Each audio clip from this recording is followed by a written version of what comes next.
Janasena BJP సంయుక్తంగా form అయిన ఈ ప్రభుత్వం విధానాలని తొలి 10 రోజుల్లోనే రాష్ట్ర ప్రజలకు వెల్లడించింది. అది తాడేపల్లిలోని వైఎస్ఆర్ రాష్ట్రంలో కార్యాలయ నిర్మాణంలో ఉండినప్పుడు ఆల్మోస్ట్ కంప్లీట్ అవుతున్న బిల్డింగ్ ని కోర్టు ఆదేశాలు ఉండినప్పటికీ వాటన్నిటిని తొంగలో తొక్కి బుల్డోజర్లు పెట్టి తొక్కిచ్చేశారు. రాజకీయాల్లో గెలుపు ఓటములు ఉంటాయి. మీ అందరికీ కూడా నేను మళ్లీ గుర్తు చేస్తున్నా, జూన్ 4వ తారీఖు సాయంత్రం గౌరవ మాజీ ముఖ్యమంత్రి వర్యులు శ్రీ వైఎస్ జగన్మోహన్ రెడ్డి గారు మీడియా ముందుకు వచ్చారు. కొత్త ప్రభుత్వాన్ని ఆహ్వానించారు. చంద్రబాబు నాయుడు గారికి, బీజేపీకి, జనసేన పార్టీకి స్వాగతం పలికారు. కంగ్రాచులేషన్స్ చెప్పారు. మీరు బాగా పరిపాలించాలని కోరుకున్నారు. కానీ ప్రతిపక్షం అనేది ఈ రాష్ట్రంలో ఉండకూడదని, వాళ్ళ పార్టీకి సంబంధించిన కార్యాలయాలు ఉండకూడదని, వాళ్ళు అసలు మాట్లాడకూడదని దుర్మార్గపు నిర్ణయాలతో ఈ ప్రభుత్వం ముందుకు సాగుతుంది. ఎన్నికల ఫలితాలు వచ్చినప్పటి నుంచి ఈ ప్రభుత్వం యొక్క విధానాలను పరిశీలిస్తే తన యొక్క వైఖరిని ఈ ప్రభుత్వం ఇప్పటికే బట్టబయలు చేసింది. సాధారణంగా పాత ప్రభుత్వం పోయి కొత్త ప్రభుత్వం వచ్చినప్పుడు ఓ కొత్త రకమైన వాతావరణం ఈ రాష్ట్రంలో ఉండాలని ఓట్లేసిన వాళ్ళు, సామాన్యులు కోరుకుంటారు. కానీ మనందరి యొక్క దురదృష్టం, చంద్రబాబు నాయుడు గారు పరిపాలన మొదలుపెట్టిన రోజు నుండి దాడులు జరుగుతున్నాయి, ఆస్తులు ధ్వంసం చేయబడుతున్నాయి, వైఎస్ఆర్ కాంగ్రెస్ పార్టీ నేతలను హత్య చేస్తున్నారు, అవమానపరుస్తున్నారు, ఫోన్ కాల్స్ ద్వారా మాటల దాడి చేస్తున్నారు. చిట్ట చివరకు ఈ రోజున మా రాష్ట్ర కార్యాలయాన్ని కూడా కూల్చివేసే పరిస్థితికి వచ్చారు. ప్రభుత్వానికి సంబంధించిన ఆస్తులైన విలేజ్ క్లినిక్లు, ఆర్బీకే సెంటర్లు, రైతు భరోసా కేంద్రాలు గ్రామాల్లో నిర్మాణంలో విజయవంతంగా కావించబడి ప్రారంభోత్సవాలు అయిపోయి ప్రజలకు ఉపయోగకరంగా ఉన్న భవనాల యొక్క భవనాలను ధ్వంసం చేసే ఈ నియంత్రిత పాలన ఈ ప్రభుత్వ వైఖరిగా మనం చూడొచ్చు. అసలు రాష్ట్రంలో రాజ్యాంగం అమల్లో ఉందా? వ్యవస్థలన్నిటినీ అమలు పరుస్తున్నారా? అతిక్రమిస్తున్నారా? ఈ విధమైన భయంకరమైన వాతావరణాన్ని తీసుకురావడం ద్వారా మీరు సాధించాలనుకున్న అంశము కక్ష సాధింపు తప్పించి ఇంకా ఏమైనా ఉందా? ఎందుకంటున్నామంటే, మీరు మా మీద అబద్ధ ప్రచారాలు చేసి మీరు అమలుపరచలేని హామీలనిచ్చి అధికారంలోకి వచ్చారు. సంతోషం. అది స్వాగతించారు కూడా. జగన్మోహన్ రెడ్డి గారు స్వాగతించారు, మీకు కంగ్రాచులేషన్స్ కూడా చెప్పారు. ఇక మీరు బాగా పరిపాలించాలని ప్రజలందరూ ఎదురు చూస్తున్నారు. మీరు చెప్పిన ప్రతి హామీని అమలుపరచాలని ప్రజలు ఎదురు చూస్తున్నారు. జూలై మాసం 1వ తారీఖున మీరు ఇవ్వవలసిన వాటన్నిటి కోసం ప్రజలు ఎదురు చూస్తున్నారు. వాటి నుంచి దృష్టి మళ్చడానికి ఇప్పటి నుంచే ఒక పన్నాగ కార్యక్రమంగా అలజడులు రేపించి రాష్ట్రంలో అల్లర్లు చేపించాలని, మమ్మల్ని రెచ్చగొట్టాలనే కార్యక్రమాల్లోనే కనపడుతుంది. కానీ ఈ రాష్ట్ర ప్రభుత్వానికి చిత్తశుద్ధి లేదని అర్థమవుతుంది. ఆటవిక రాజ్యాంగం, నియంతృత్వము అనే పదాలు మానవత్వం లేని నాయకుల గురించి మనం విన్నాం. కానీ ఈ రోజున చంద్రబాబు నాయుడు గారి యొక్క పరిపాలన ఈ 10 రోజుల్లోనే, ఆయన ప్రమాణ స్వీకారోత్సవం చేసిన రోజుల్లోనే ఈ రాష్ట్ర ప్రభుత్వం యొక్క వైఖరి ప్రజలను హింస పెట్టడం, ప్రతిపక్షాలను తొక్కివేయటం, ధ్వంసం చేయటం, హత్యలు చేయటం, రాష్ట్రంలో నుంచి పరారవమని తెలుగుదేశం పార్టీ నాయకులు పిలుపిస్తున్నారు. మరి ఇలాంటి పరిపాలనలో, ఈ భయానక పరిస్థితులలో ప్రజలు ఆలోచించమని కోరుకుంటున్నాం. చంద్రబాబు నాయుడు గారేమో బాగా తీయగా, చక్కగా, ప్రజాస్వామ్యబద్ధంగా వారి సీనియారిటీ మొత్తాన్ని ఉపయోగించి వారు బ్రహ్మాండమైన ప్రజాస్వామ్యాన్ని నెలకొల్పాలని వారు ఆశపడటాన్ని మేము స్వాగతిస్తున్నాం. ఈరోజు సభలో కూడా వారు బ్రహ్మాండంగా మాట్లాడారు. ఎక్కడ కూడా అల్లరి చిల్లరి గొడవలు ఉండటానికి వీల్లేదు, ఎవ్వరు కూడా క్రమశిక్షణగా ఉండాలి అంటూనే ఉదయం 10 గంటలకు క్రమశిక్షణ గురించి మాట్లాడిన చంద్రబాబు నాయుడు గారు తెల్లవారుజామున 5:30కు బుల్డోజర్లు పంపించి రాష్ట్ర కార్యాలయాన్ని కూల్చేపించారు. నిజంగా ఆశ్చర్యం వేసింది. అక్రమ కట్టడాలన్నిటినీ కూల్చివేయటమే ప్రభుత్వం యొక్క విధానమైనప్పుడు ఈ రాష్ట్రంలోని అక్రమ కట్టడాలన్నిటికి సంబంధించిన సమాచారం మీరు అనుకుంటే 5 నిమిషాల్లో మీరు తెప్పించుకోగలుగుతారు. దానిలో మీ యొక్క నివాసమైన కరకట్టకి కృష్ణానదికి మధ్యలో ఉన్న మీ నివాసం కూడా అది అక్రమమైన కట్టడమే అని గతంలో నీటిపారుదల శాఖ మంత్రిగా పనిచేసిన దేవినేని ఉమా గారు ఆ బిల్డింగ్ యజమానులకు నోటీసులు ఇచ్చిన మాట వాస్తవమా కాదా?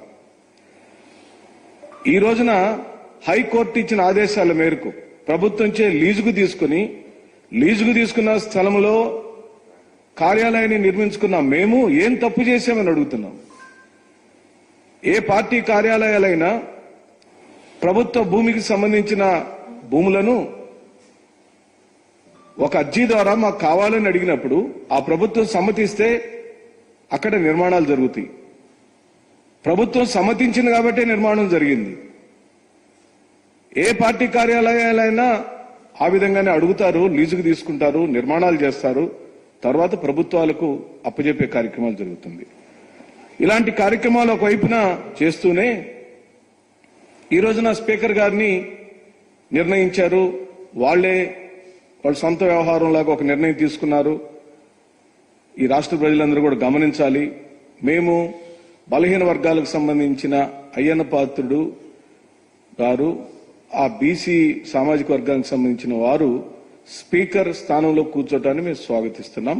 మాకేమాత్రం అభ్యంతరం లేదు. కానీ ఈ పార్టీ అధికారంలోకి వచ్చిన రోజు నుండి, తెలుగుదేశం పార్టీ అధికారంలోకి వచ్చిన రోజు నుండి ఒక్క అయ్యన్న పాత్రుడు మాట్లాడిన మాటలనే మీరు వీడియోలను తీసుకుంటే, ఆయన మాట్లాడిన మాటలను మీరు ఒకసారి జ్ఞాపకం చేసుకుంటే, లేదా యూట్యూబ్లోకి వెళ్లి హైయెస్ట్ బూతులు మాట్లాడిన వారు ఎవరు అని కనుక పొలిటీషియన్స్ పేర్లు కొడితే మనకు అయ్యన్న పాత్రుడు గారి పేరే వస్తుంది.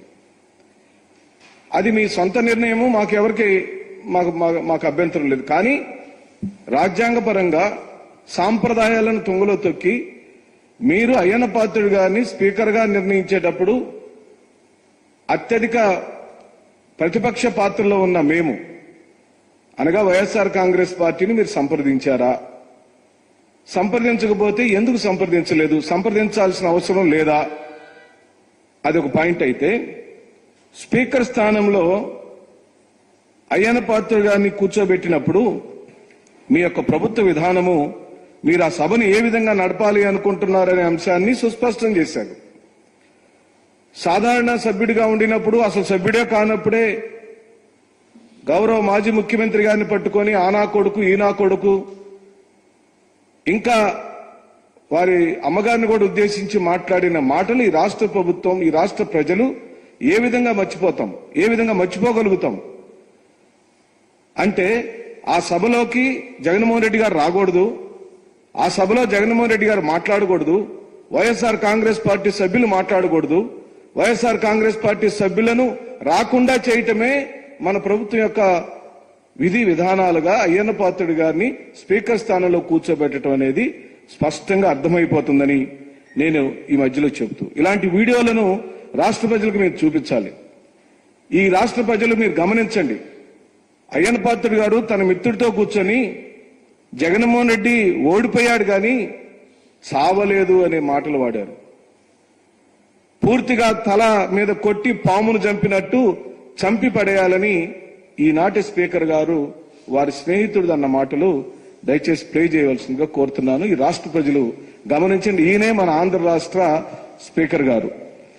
ఈ స్పీకర్ గారి యొక్క మాటలు ఏ విధంగా ఉన్నాయో, ఎంత వ్యంగ్యంగా మాట్లాడుతున్నాడో, ఎంత అపహాస్యంగా మాట్లాడుతున్నాడో, ఓ మాజీ ముఖ్యమంత్రిని,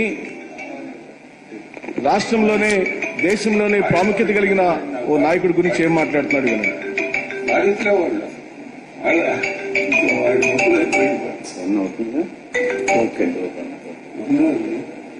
వాళ్ళు ఓడిపోయాడు చాలా మళ్ళీ అపారమైన ఘనబలం ఉంది, కులబలం ఉంది, పక్క గవర్నమెంట్లు ఉండాలి మనుషులు తెలంగాణలో.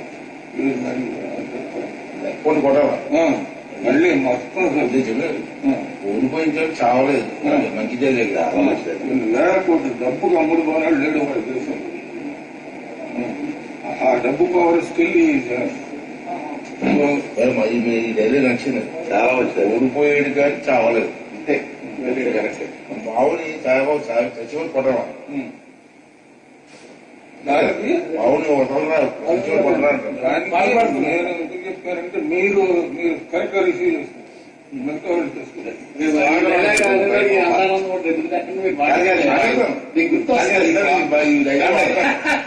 ఈ బాగా వాడాలి డైలీ చెప్పింది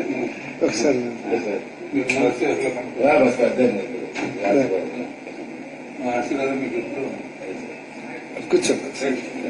నమస్తే సార్. నా పేరు శ్రీనివాస్ గారు, రవి గారు బ్రదర్ శ్రీనివాస్ గారు కొన్ని సార్. మీ స్పీచ్ తర్వాతనే ఆంధ్ర రాష్ట్రంలో ప్రతి వాళ్ళకి ఒక ఇది ప్రస్తుత మన స్పీకర్ గారి యొక్క మాటల వీడియో క్లిప్ ని మీ అందరికీ కూడా షేర్ చేస్తాం. మీరు దాన్ని గమనించండి. ఈరోజు సభని నడిపే స్పీకర్ గారు ప్రతిపక్ష నాయకుడైన జగన్మోహన్ రెడ్డి గారిని చంపాలి అని మాట్లాడారు. అలాంటి వ్యక్తిని మీరు స్పీకర్ని చేశారు. వారు స్పీకర్ స్థానంలో ఉండగా అంత కఠినమైన అంత దారుణమైన మనస్తత్వం కలిగిన వారు రేపు జగన్మోహన్ రెడ్డి గారిని సభలో మాట్లాడనిస్తారా అని అడుగుతున్నాం. పోనీ వైఎస్ఆర్ కాంగ్రెస్ పార్టీ సభ్యులను మాట్లాడనిస్తారా అని అడుగుతున్నాం. మా గొంతు లేవనిస్తారా అని అడుగుతున్నాం. ప్రజా సమస్యలను అక్కడ మాట్లాడటానికి మీరు అవకాశం ఇస్తారా అని అడుగుతున్నాం. మీరు అసలు దాన్ని చట్టసభగా గౌరవించారా అని అడుగుతున్నాం. మీ నిర్ణయాలేమో మీ మాటలకు వ్యతిరేకంగా ఉన్నాయి, మీ మాటలేమో తీయగా ఉన్నాయి. చంద్రబాబు నాయుడు గారు ఈ రోజున అసెంబ్లీలో మాట్లాడిన మాటలు బాగున్నాయి. ఎవరిని అవహేళన చేయొద్దు, ఎవరిని అవమానపరచొద్దు, అందరు బాగుండాలి అని వారు మాట్లాడినట్టుగా మాట్లాడటం మేము విన్నాం, చూసాం, సంతోషించాం. 5:30కేమో వైఎస్ఆర్ కాంగ్రెస్ పార్టీకి సంబంధించిన కార్యాలయాన్ని బుల్డోజర్లతో కూల్చివేశాడు. 9:30కేమో అసెంబ్లీలో ప్రజాస్వామ్యం గురించి మాట్లాడారు. 10 గంటలకేమో జగన్మోహన్ రెడ్డి గారిని చంపుతానన్న వారిని స్పీకర్ స్థానంలో కూర్చోబెట్టారు. ఇప్పుడు మేము ఈ రాష్ట్ర ప్రజలు ఏమని చూడాలి, ఏమని అర్థం చేసుకోవాలి? ఇంకా ప్రజాస్వామ్యం బ్రతికుందని ఆలోచించాలా? బ్రతికే ఉందా? బ్రతికే ఉంటే కోర్టు ఇచ్చిన ఆదేశాల మేరకు ఆ బిల్డింగ్ జోలి వెళ్ళకూడదు కదా. ఆ బిల్డింగుల జోలి ఎందుకు వెళ్లారు? మీడియాలో మేము కట్టించిన కట్టడాలన్నీ అక్రమంగా మాట్లాడుతున్నారు. ఇది పూర్తిగా తప్పని చెప్పంటున్నాం. మీడియాకు కావాలంటే ప్రభుత్వం నుంచి అనుమతులు తీసుకున్నాం.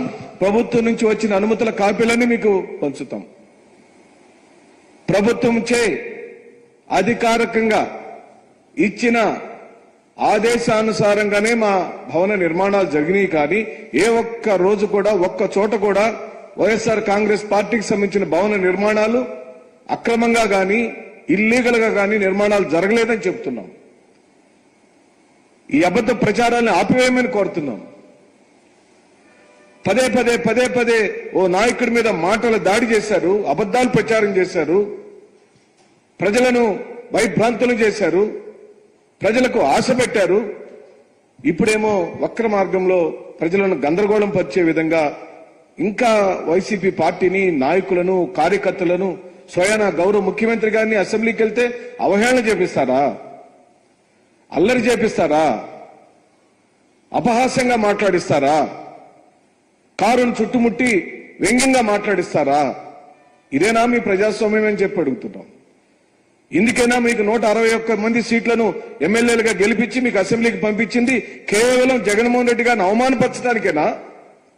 జగన్మోహన్ రెడ్డి గారికి సంబంధించిన ఆస్తులను ధ్వంసం చేయడానికేనా? జగన్మోహన్ రెడ్డి గారి ఇంటి ముందుకెళ్లి అవహేళనగా మాట్లాడటం కోసమేనా మీకు అధికారం ఇచ్చింది ఈ ప్రజలు? ఆలోచించమని చెప్పి అడుగుతున్నాం.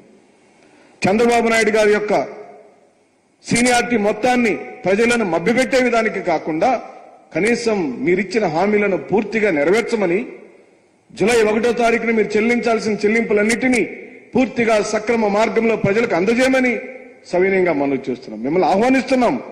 పూర్తిగా మీ విజయాన్ని, మీ గెలుపుని మేము సంతోషపడుతున్నాం. మీరు గెలిచారు, మేము ఓటమి చెందాం, దాంట్లో ఏమాత్రం డోకా లేదు, మేము ఒప్పుకుంటున్నాం. కానీ స్వచ్ఛమైన, నిజాయితీ కలిగిన, అంత మ్యాండేట్ ఇచ్చిన ప్రజలకు నిజాయితీ కలిగిన పరిపాలన అందించమని కోరుకుంటూ సెలవు తీసుకుంటున్నాను.